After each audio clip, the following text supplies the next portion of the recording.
ঘড়িতে কটা বাজছে দেখতেই পাচ্ছেন, এখন হচ্ছে ভোর 3:52। আজকে হচ্ছে মার্চের 17 তারিখ। আমি কেন এত ভোরে উঠেছি চলুন দেখতে থাকুন। শুভ সকাল বন্ধুরা, সকলে কেমন আছেন? আশা করছি সকলে ভালো আছেন, সুস্থ আছেন। আমরাও সকলে ভালো আছি। এখন বাজছে 5টার মতো। আমি উঠেছি অনেকক্ষণ, এটা রেডি হয়ে গিয়েছে, ছেলেকেও রেডি করে দিয়েছি। আর এই যে এখানে ব্যাগপত্র সব নিয়ে নিয়েছি। তো এই যে হঠাৎ করে কোথায় যাচ্ছি না যাচ্ছি সবটাই আপনাদের বলবো, কেন যাচ্ছি চলুন দেখতে থাকুন ভিডিওটা। আশা রাখছি ভিডিওটা আপনাদের ভালো লাগবে। তো 5টার সময় বাড়ি থেকে এবার বেরিয়ে যেতে হবে, 5:45 বেজে গেছে। শুধু এগুলো নিচে নিয়ে যাব, আর গাড়ি বলাই আছে আসবে, তো বেরিয়ে যাব। এই যে একটা ব্যাগ নিয়েছি, এর মধ্যে ভর্তি কিন্তু নয়, মানে অর্ধেক রয়েছে, বেশি জামা কাপড় নিইনি কারণ বেশি দিন থাকবো না। আর এই যে সোনা পাপা উঠে পড়েছে, ওকে আমি রেডি করে দিয়েছি। আর এখন একটু ঠাম্মা একটু দাদুর আদর খেয়ে নিল, কারণ দুদিন বাড়িতে থাকবে না সেই জন্য। তো এই যে টোটো চলে এসেছে, আর এখন বাজে প্রায় 5:10 মতো। আমাদের গাড়ি আছে 5:45, তো 5:45 ছাড়বে, তার আগে আমাদেরকে যেতে হবে। আর সিট বুক করাই থাকে, ওখানে গিয়ে টিকিটটা আরে কেটে নিতে হয়। তো এই যে এখন ভোর দেখতেই পাচ্ছেন, এখনও কিন্তু অনেকটাই অন্ধকার। তো আমরা এই যে টোটোয় উঠে গেছি, আর বাবু ওর ঠাম্মাকে দাদুকে টাটা করে দিল। তো বাসে এসেছি, বাসে এসে আমি বসে আছি, আর আমার হাজবেন্ড নিচে টিকিট কাটছে। তো তারপরে এই যে বাসটাও ছেড়ে দিয়েছে, এখন দেখতেই পাচ্ছেন এখনও কিন্তু প্রায় ভালো আলো মানে ফোটেনি, দিনের আলো কেমন একটু আবছা আবছা হয়ে রয়েছে।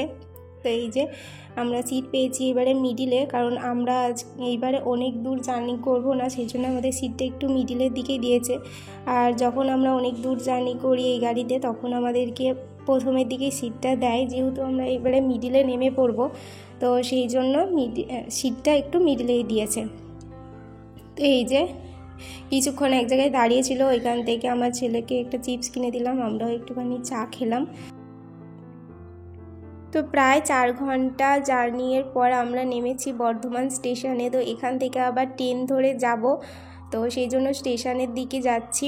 আর সোনা বাবা একটু ঘুমিয়ে পড়েছিল, সেই জন্য চোখটা ঘুম ঘুম ভাব। আর এখানে এই যে হাজব্যান্ড টিকিট কাটছে, ও চলে গিয়েছে ওর বাবার কাছে, মানে আমার কাছেই ছিল, তো সেই জন্য এখন একটু বাবার কাছে চলে গিয়েছে। দেখতেই পাচ্ছেন কেমন দাঁড়িয়ে রয়েছে। তো কি বলুন তো, বাচ্চা নিয়ে জার্নি করা না অনেকটাই কষ্টকর ব্যাপার, কিন্তু আমার ছেলে অনেক ছোট থেকে এই জার্নিটা করে বলে ওর অতটাও মনে হয় না, মানে কষ্ট হয়ও, কিন্তু একটু বেশি আনন্দই পায়, মজাই পায়। তো আমরা ওভারব্রিজের ওপরে একটুখানি ওয়েট করছিলাম, কারণ ট্রেন কত নম্বরে দেবে, তখন নেমে আবার মানে চেঞ্জ করতে হলে বাচ্চা নিয়ে ব্যাগ নিয়ে খুবই অসুবিধা হয়। তো তারপরে আমরা নেমে পড়েছি 3 নম্বরে, আর দেখতেই পেলেন এটা হচ্ছে বর্ধমান স্টেশন। আর ট্রেনে ওঠার পর সব থেকে যেটা লোভনীয় জিনিস আমার চোখে পড়ে, সেটা হচ্ছে এই যে ঝালমুড়ি। মানে ট্রেনে উঠবো ঝালমুড়ি খাবো না, এটা হতেই পারে না। ট্রেনে উঠলেই মোটামুটি আমাকে ঝালমুড়ি খেতে হবে, সেটা একটু হোক আর পুরোটাই হোক আমি খাই, মানে যতটুকু আমার খিদে থাকে। তো এখান থেকে 2টো ঝালমুড়ি করে নিচ্ছি। কি বলুন তো, এই যে ট্রেনের ঝালমুড়ির মতো না এরকম অন্য কোথাও মুড়ি মাখা পাওয়া যায় না, সত্যি বলছি। আর ট্রেনে তো এখনও কিছুক্ষণ জার্নি করতে হবে, প্রায় 2.5 ঘন্টা 3.25 ঘন্টার মতো। তো এই যে ঝালমুড়ি খেতে খেতেই যাই। এটা হচ্ছে 20 টাকার ঝালমুড়ি, দেখতেই পাচ্ছেন পুরো তলায় পড়েই রয়েছে, কিন্তু না খেতে ভালো লাগে, সেই জন্যই নেওয়া, পেট ভরার জন্য নয়, আসলে মন ভরানোর জন্য। তো আমার ছেলেও আমার থেকে নিয়ে নিয়ে খাচ্ছে, এইভাবে ও কোথাও গেলে আমাদের সাথে এরকম খেতে পছন্দ করে। আর ঝালমুড়ি সব থেকে ওর যেটা পছন্দ সেটা হচ্ছে নারকেল দিয়ে। তো ট্রেন জার্নি শুরু হয়ে গেল আবার। এই যে কিছুটা এসে আবার 1 প্যাকেট লজেন্স কিনেছে, তো সেটার মধ্যে আর দেখতেই পাচ্ছেন একটা রয়েছে, সবগুলো খাওয়া হয়ে গেছে, ওটাই আর মানে খেতে পাচ্ছে না, সেই জন্য এদিক ওদিক করছে। আর আপনাদেরকেও একটুখানি দেখাচ্ছে যে ও লজেন্স খাচ্ছে সেটাই। তো আবার 3.25 ঘন্টা জার্নি করার পরে নেমে পড়েছি স্টেশন থেকে বাইরে এসে একটু মিষ্টির দোকানে ঢুকেছি, কারণ এখান থেকে একটুখানি মিষ্টি নেব। আর আমি কোথায় আসি সেটা তো আপনাদেরকে বলাই হয়নি, আমি এসেছি আমার পিসির বাড়ি। প্রায় 5 বছর পর এলাম পিসির বাড়ি, মানে আসাই হয়নি। আর আসলে অনেকটা দূরে বিয়ে হওয়ায় সেই জন্য আমার আর এখানে সেরকমভাবে আসা হয় না। আর বাবার বাড়ি যাই, বাবার বাড়ি এদিকটা থেকে অন্য দিকটায়, তো সেই দিক থেকে আর আসা হয় না, বেশি দিন থাকি না বলে। তো অনেক বছর পর পিসির বাড়ি এলাম, বেশ ভালোই লাগছে। আমার ছেলে তো ঘুমিয়ে গেছে, বোন আমাদেরকে জল টল দিয়েছিল, খেয়ে এই যে ফ্রেশ ট্রেশ হয়ে নিয়েছি, স্নান করে নিয়েছি, ছেলেকেও করিয়ে দিয়েছি, ও ঘুম থেকে উঠে পড়েছে। এবারে ছেলেকে খাইয়ে দেবো, তারপরে আমরা খাওয়া দাওয়া করবো। আমার ছেলে তো বেশ ভীষণ খুশি, ওর বর দিদুনের বাড়ি এসে বলছে কি আমি এখানে 1 মাস থাকবো, যাবো না, এরকমটাই বলছে। ছেলেকে খাওয়াতে বসেছি কিন্তু ও তো খেতেই চাইছে না, কারণ দেখলেনি ট্রেনে তো পুরো এক গাদা লজেন্স খেয়েছে, তারপরে এসে একটা কুরকুরে খেয়েছিল, আর এখন ভাত খাওয়াতে বসেছি, কিছুতেই খেতে চাইছে না এখনও। তো ওকে ডাল ভাত, তারপরে আলু ভাজা এইসব দিয়ে ভাত দিয়েছে, আর মাছ ভাজা দিয়েছে তার সাথে, কিন্তু ওই যে কাটা পোনা মাছ, সেই জন্য ও খেতে চাইছে না, ওর বরফের মাছটা খেতে চায় না।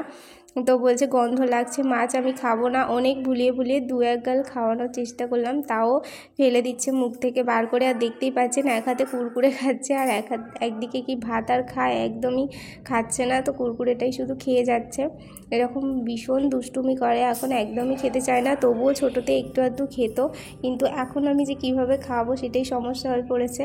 আর এই যে আমরাও খেতে বসে পড়েছি, এখানে পড়েছে আলু ভাজা, পটল ভাজা, শাক ভাজা, এটা হচ্ছে লোটের শাক, যেটাকে চাউলির শাক বলে, তো ওই লোটের শাক ভাজা করেছে।